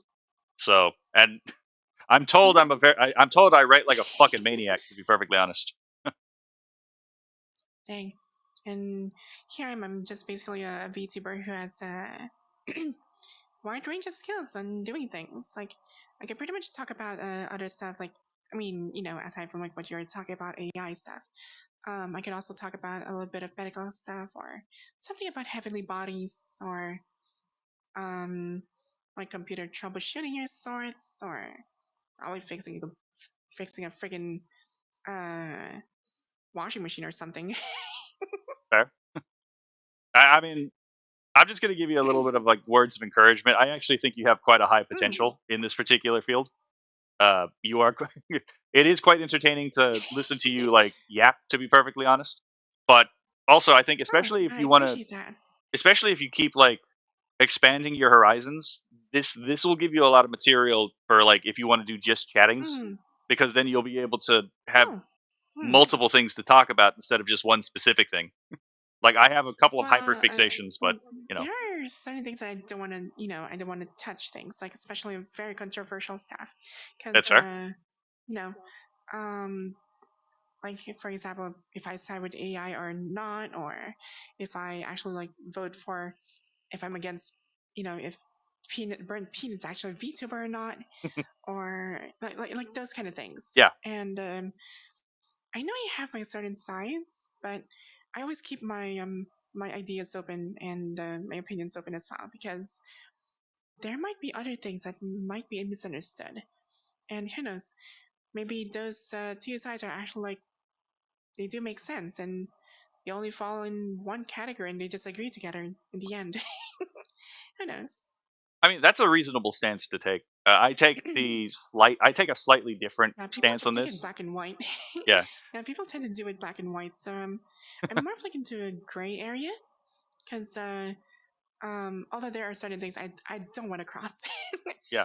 So yeah, I still have that sense of boundary, but but for these things, like politics, religions, and whatnot, we'll just push that away for a bit, because people tend to divide themselves into different factions, especially if in your own community.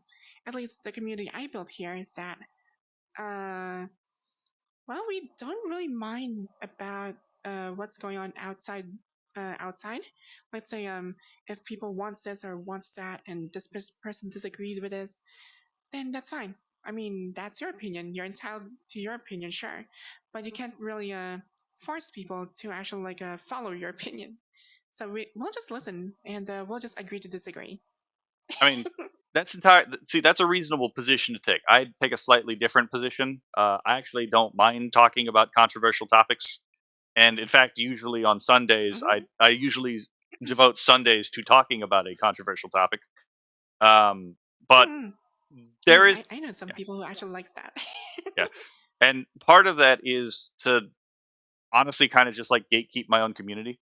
For it's like, look, I'm okay with talking about any of these ideas, but I do know that a lot of people don't like hearing anything about this.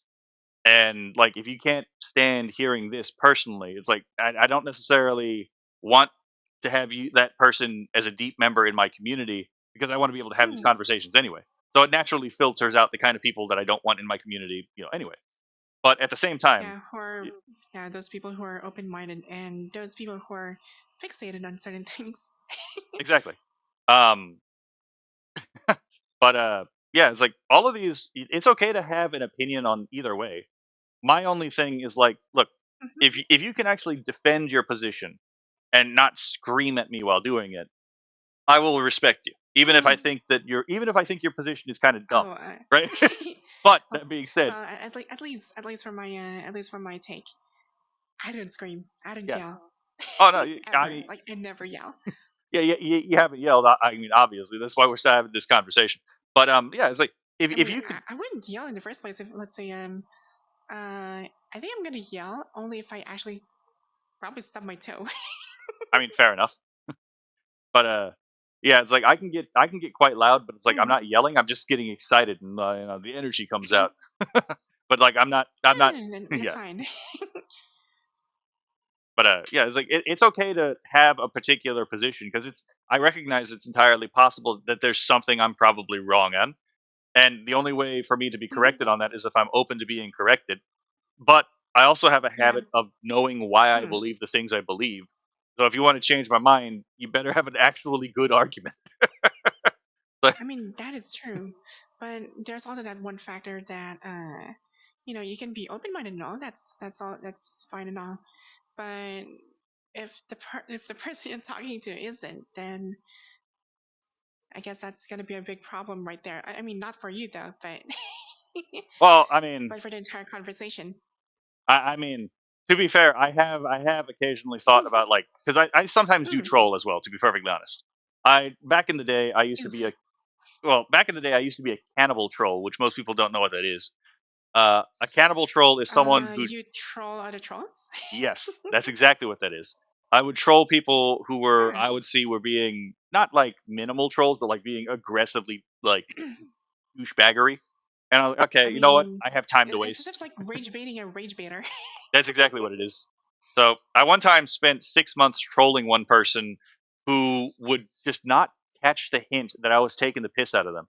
So I would just the entire time I was Huh. taking the piss out of them, and then they just refused to catch on. And it took them like 6 months to realize, like, wait a minute, am I getting got? I'm like, yes, you have been being got for 6 months because, to be perfectly honest, you're not nearly as God clever damn. as you think you are. Well, yeah. Maybe he's onto his, he was so absorbed about rage baiting people that he thought he was playing other people, but instead he got played instead. Yeah, It's really funny to think about it. and to be fair, since I could handle that, I didn't lose anything handling. But it also kept him away from people that couldn't handle it. So there are reasons for trolls to exist because some people do need to have the piss taken out of them occasionally. But then also someone needs to take the piss taker sometimes. You know,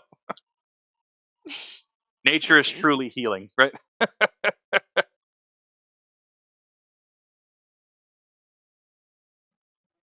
I have never had this kind of conversation. This is actually very fascinating. Yeah, like it's I'm very actually like a like I usually meet people and they talk about, well, at least for the most part I've seen and experienced are if it's like a normie, well, at least I'm just gonna categorize them as normie. They talk about like gossips, like oh, did you know this, that this person does that or this, and you know, those kind of rumors. And I don't really pay attention to those things because, to be honest, I don't learn a single shit about it, fair. except for they're trying to be creative about destroying someone else. But there are some gossips out there that may sound very convincing, but still, it is still gossip. If you don't have anything to support it with, then it's just gonna be a gossip. I mean, one thing I think we all should have learned, especially with, and I hate that I have to bring this up because you think that people should have learned it. Back with the fucking Johnny Depp Andy Heard trial, is maybe we should instead of like I've seen the trial and it was ridiculous. yeah, it's like I mean, you at would least for Amber Heard's side. yeah, it's like you would think at this point people would have realized maybe we don't have to give our opinions on everything. That it is actually okay to not have an opinion until the actual people involved sort it out. And even if it is something that we have an opinion on, our opinion on the situation might not actually matter enough to give it. Because it's like, if my neighbors are having a conflict, but no one's being fucking abused, it's not any of my business. Oh, by the way, correct me if I'm wrong, because I kind of fell out of the loop regarding those, regarding Johnny Depp Amber Heard controversy stuff. So all I know what happened after was, Johnny Depp won the case, I believe, and well, Disney actually dropped him, like laid him off because of this ongoing case, and they don't want anything to tarnish their name.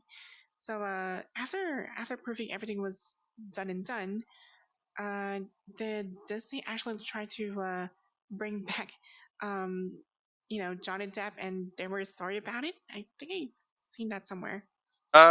I mean, they might have, but Disney isn't Yeah, as but Johnny Depp was like, nah, fuck no. yeah. I mean, if I was him, I'd have told them After to what go. it did to me. Yeah, if I was him, I'd have told them to go fornicate themselves with an iron stick.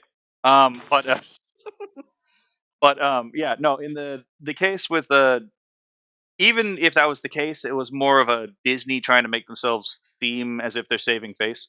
Because as a company, They Disney are. isn't. They are. Yeah, as a company, Disney is very ideologically motivated, and I've had the displeasure of having to Mhm. deal with the people of that particular ideology, which is mostly a sort of Hmm.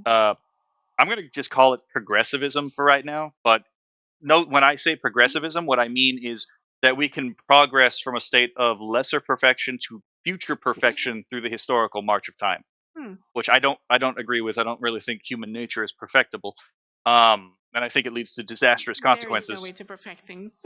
Yeah, but There's nothing to perfect it. but yeah, if you ever wonder why a lot of these very very strange decisions Disney have that they make that seem as Mhm. if it's completely against the profit motive. That's because the profit motive is a secondary concern. It's not their primary concern. Their shareholders are concerned with Hmm. profits, but but the Yeah, actual the staff itself are more concerned with again I the kind of figured message. that out. Yeah, Yeah, I kind of figured out that, like, the reason why the movies nowadays are actually, like, just horrible as hell. It's because they just want to appease the like the shareholders, not really the viewers. yeah.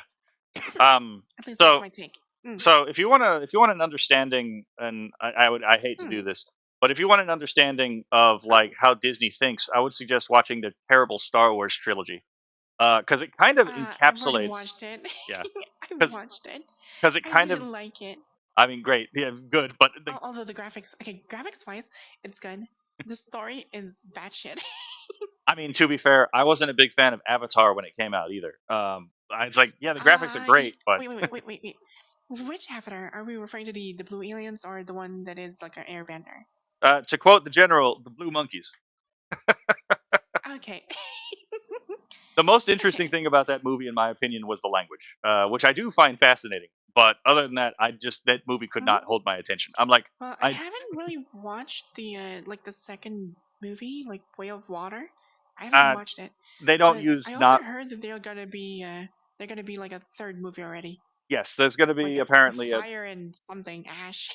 yeah. There's apparently going to be one for each element, which is kind of weird. But anyway, yeah, with Hmm.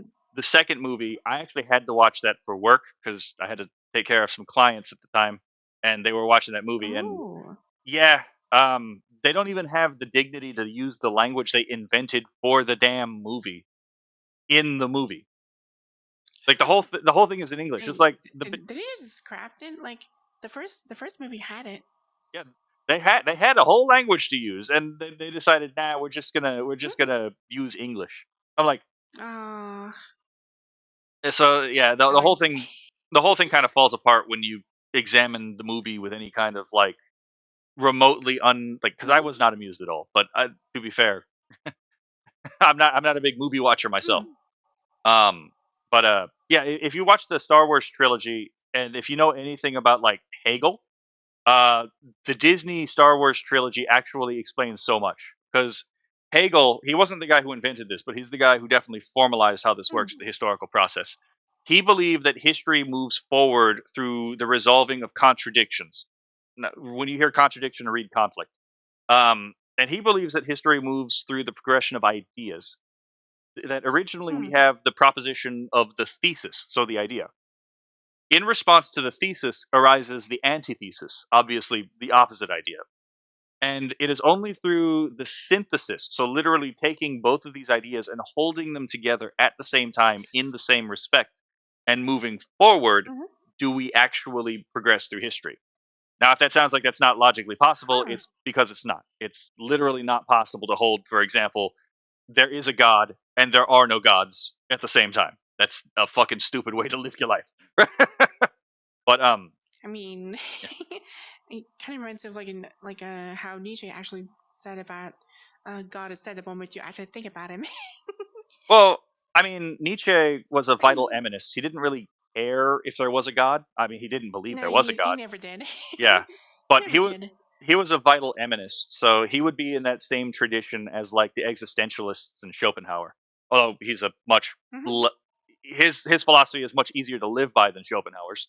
Um, but yeah, it's like Hmm. if you read the original, if you read the Disney trilogy, the first movie is in a very sense like trying to capture the idea. They don't do it, but they try to capture the idea of Star Wars, right?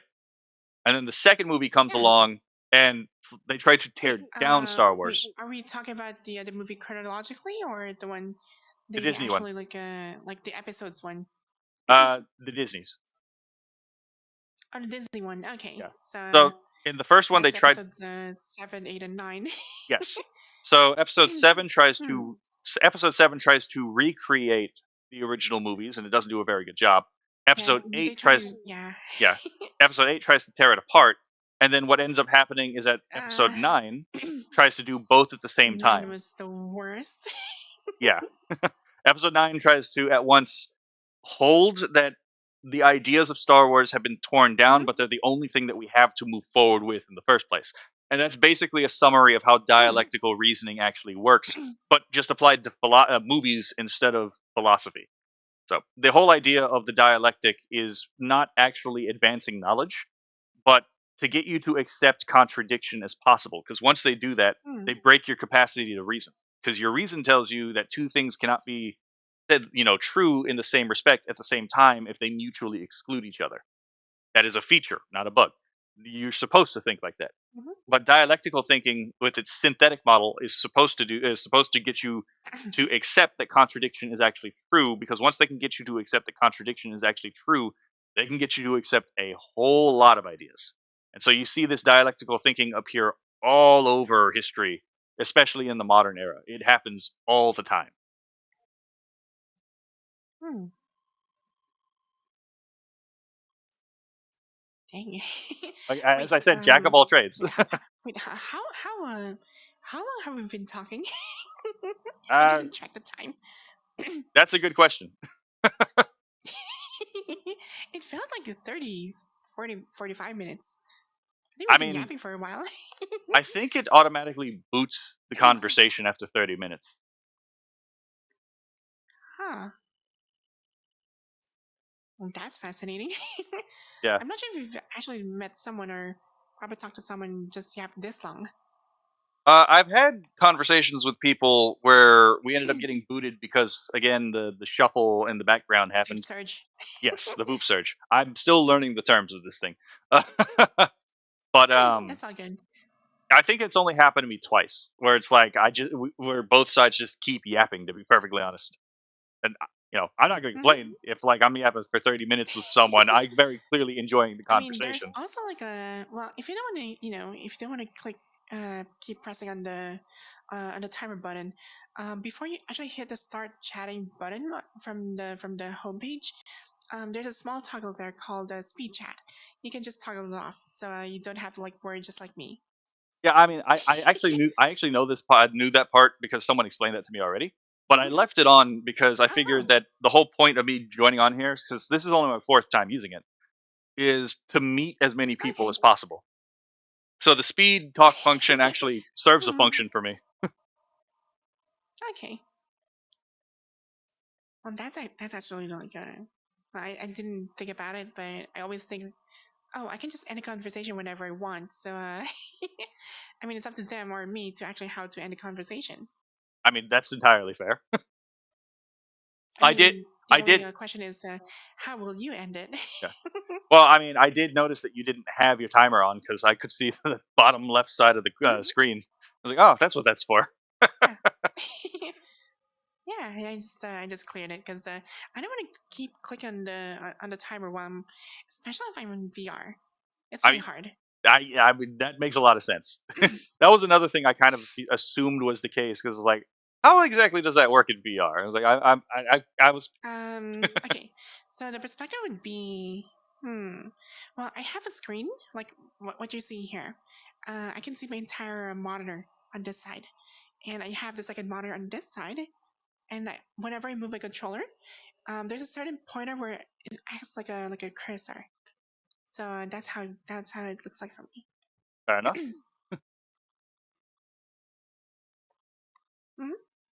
Yeah, and at least well, at least from my end here, it's very convenient for me now because now that I have voice activation, I don't have to worry about certain actions if I want to do something.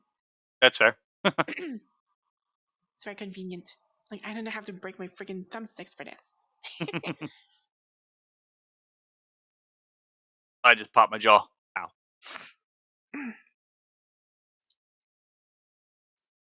Dang. But all that yapping actually just right. put your jaw to the test. But yeah. So it's like that. Honestly, that kind of thing we were just talking about is like a lot of what I end up talking about on like Saturday. On not Saturday, but on Sundays. Huh. Is like I pick a story that's been in the news recently, and I'm like, all right, this is. I'm going to talk about the genealogy, like where these ideas come from, why they're not explicit, because there's a function to what's explicit and what's not explicit. And it usually breaks down to me saying, look, all of this politics stuff is not actually politics. It's actually a conflict between two very easily definable religions. It's just one of these religions doesn't show itself as a religion, and historically it has avoided doing so. But it's still a religion by definition, and I tried to show how exactly that works. A large part of it is me being like, look, you can't really, if you really want to like stop these things that you think are going wrong with society from like happening, you need to move away from idealism and dualism and go back to realism, because that's the real main conflict here. Is that if in idealism, that is true. yeah, and like, but we can't really move away exactly like every single thing because we need a certain balance of both realism and ideology as well. well, it's not ideology, it's idealism. So we're talking idealism. Like, sorry, yeah, my bad. Idealism. And I'm not talking about like the disposition. I'm talking about the metaphysic. So we're talking about like what things actually exist. Okay. So it's like in materialism, there is this disbelief in the mind as an independent entity, right? Like everything that exists is reducible to a material substrate. In dualism, there is the belief that there are two substrates that interact with each other, and that they are not reducible to each other. So one is what Descartes called the res extensa, which means the extended thing, and the res cogitans, or the thinking thing. This is the mind-body dualism. And then there's idealism, which is that everything is irreducible to mind. So actually, all material phenomenon are actually reducible to mental states. And the problem with dualism and immaterialism is, or idealism, is that they deny the reality of the external world in any meaningful sense. I'll give you an example. Let's say we are a mind-body distinction, right? We do have a separation between mind and body. Are you your body or are you your mind?